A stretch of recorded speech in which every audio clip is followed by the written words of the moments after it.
everybody, it's Alexa here from Pages of Forbidden Love, and usually I don't do a wrap-up from the month before, but I'm actually trying to see from now on how many books I pick out to read and how many books I do read. So I'm going to just show the books really fast. I'm not really going to give huge ratings or huge reviews for the things that I read in September. September was a little bit slow for me, and I will let you know why. So September started out with this book, which doesn't have a cover, but it is Cress. So I started reading this book at the very beginning of, or at least I was trying to continue reading this, because I think I started 50 pages of it in August. So I was trying to continue reading Cress, and I got into 200 and some pages in this. It's boring. I'm sorry. I really love Cinder. It was the best book in the series, and Scarlet kept me entertained enough, but Cress really slowed me down. So I am still only 282 pages into this book. So I'm about halfway into this 550 page chunk of a book, and I don't know. I don't even know if I'm going to finish this. But anyway, that's what slowed me down, but I did eventually get on to reading some other things. So I read The Eternal Kiss of Darkness, which is part of the Night Huntress world. This was actually a really good read. I enjoyed it. And then I decided to go with contemporary because I've been feeling contemporary a lot, so I read Where She Went, which was not as good as If I Stay, but still really good and worth it. Then I picked up Becca Fitzpatrick's newest book, Black Ice. This one was a little slow in parts, but I actually really ended up enjoying it by the end. And then I picked up Christina Lauren, who is usually an adult romance author. They together wrote a YA book, and so I read this, and I don't know, I think I was drawn in by the concept of it instead of the actual execution of the book. The actual execution could have used a lot of work. And then I recently finished, just I think yesterday, Isla and the Happily Ever After, which was not the best book in the series for me.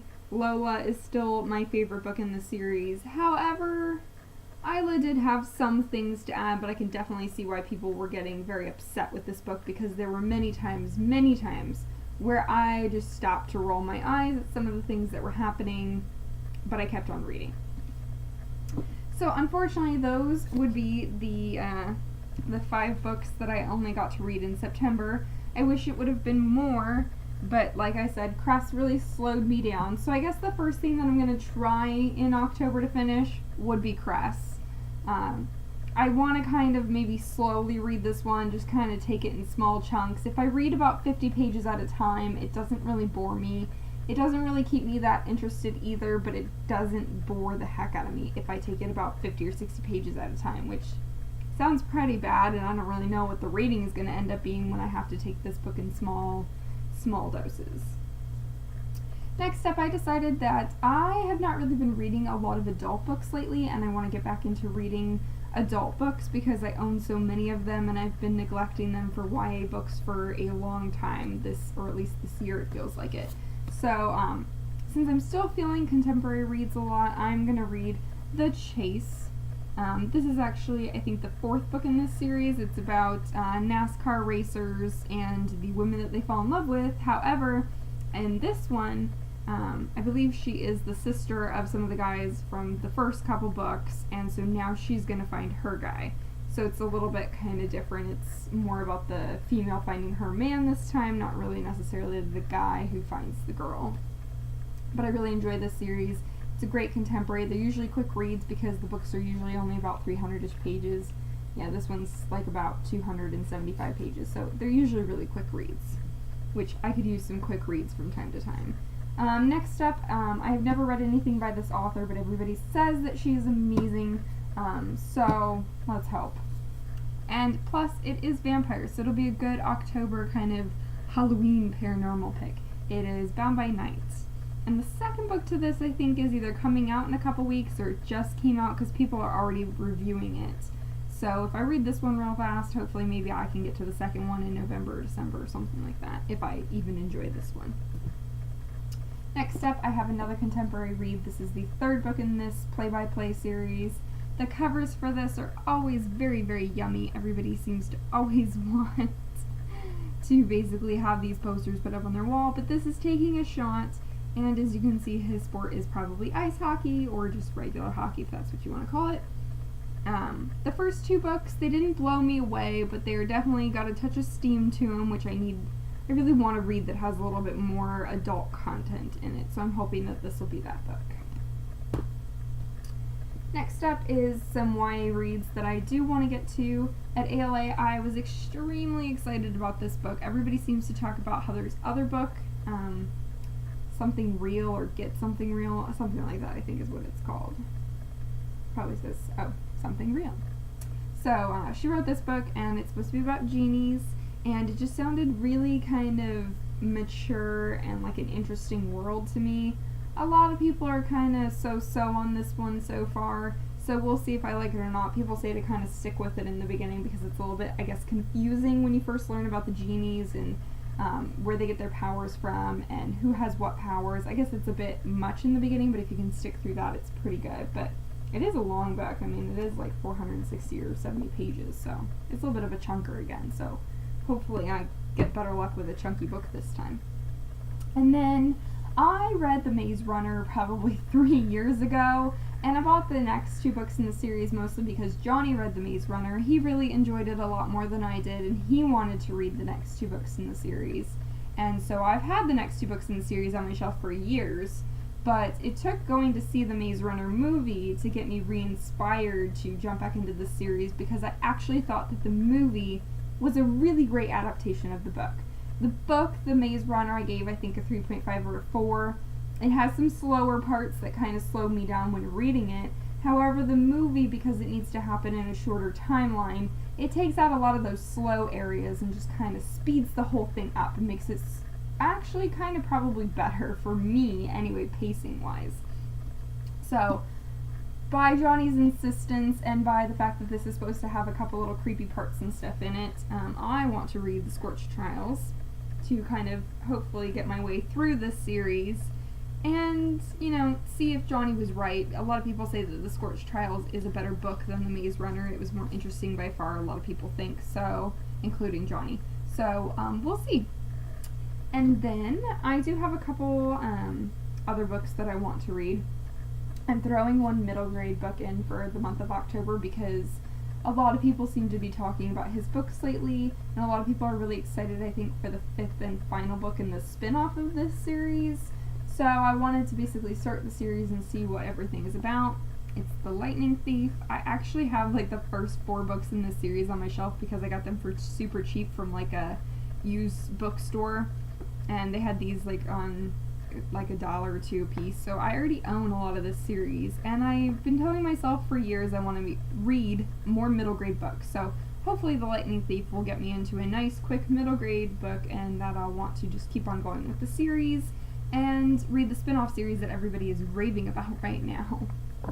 The next 2 are library books, so I'm not sure if I'll read them in time for them to be due back at the library, but the first one that would be due back that I would need to read at the very beginning of October is The Infinite Sea, which is the sequel to The Fifth Wave.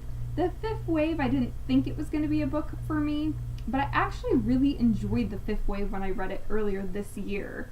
So now I'm really intrigued to see where this story of like aliens and monsters and everything goes. So hopefully The Infinite Sea will be a very nice book to kind of continue on that storyline from The Fifth Wave. And then last but certainly not least on my pile of books is a book called Free Agent. This book is supposed to be like a book where she has to help like a fairy godmother Grimm or something. Like she works for an agency that are supposed to make like fairy tales happen. Like she has to work for a fairy godmother and she has to make sure that fairy tales happen. However, there are, beasts and creatures and other people that always want to make sure that the fairy tales don't happen, and it's her job to stop them.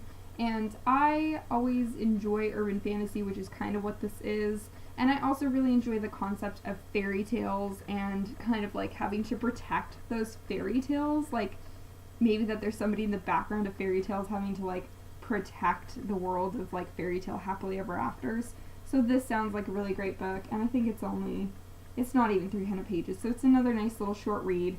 I don't know why, but I just really don't want to get myself very immersed in a bunch of long reads. Maybe because in the beginning of September, Crest really stopped me and slowed me down, and it's not necessarily because it's a big book. I mean, big books can be exciting. One of my favorite books, actually, is a very long, like, 800-page book.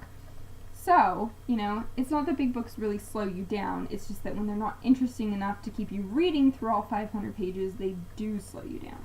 So I'm hoping that with all of these books, that they're nice, all quick reads that keep me very interested. So, last month I think I could say that I read 5.5 books, and so I have a little bit big of a pile again. I think I have 1, 2, 3, 4, 5, 6, 7. I have like 8, and then if you count Crest, that kind of puts me at 8.5. So hopefully I'll avoid Crest a little bit, and there also is a lot of readathons going on in the month of October. There is some kind of Wicked something readathon. Can't really remember the name of it right now, but I'll try and include it on my blog post. And there's a readathon with that going on starting I think October 17th and going for a whole week. And also during that readathon on October 18th, I believe, is the Dewey 24-hour readathon. And I am actually off that entire weekend from work, shockingly enough, because I work the weekend before it. So since I'm off that entire weekend and I have some days off and stuff, hopefully I'll be able to read and join some great readathons and just get a lot of books read. So here's to hoping that the 8 books I picked out this month I actually get through, because of the 10 books or so that I picked out for last month, I still have half of them sitting here unread from the month of September. So if I finish all of my October to-be-read books, I may go back to my September to-be-read and pick up 1 or 2 of those books in order to kind of round out my whole reading month. So here's to hoping I have a better reading month and that I'm more in the mood to read and then I don't get slowed down by a book that's not working for me. So that is it for me. Go ahead and link up, show me what you're going to be reading, or, even if you don't have a whole video on it, just what you're reading lately, tell me about it, because I'm always looking for good books. So thanks for watching, guys. Bye.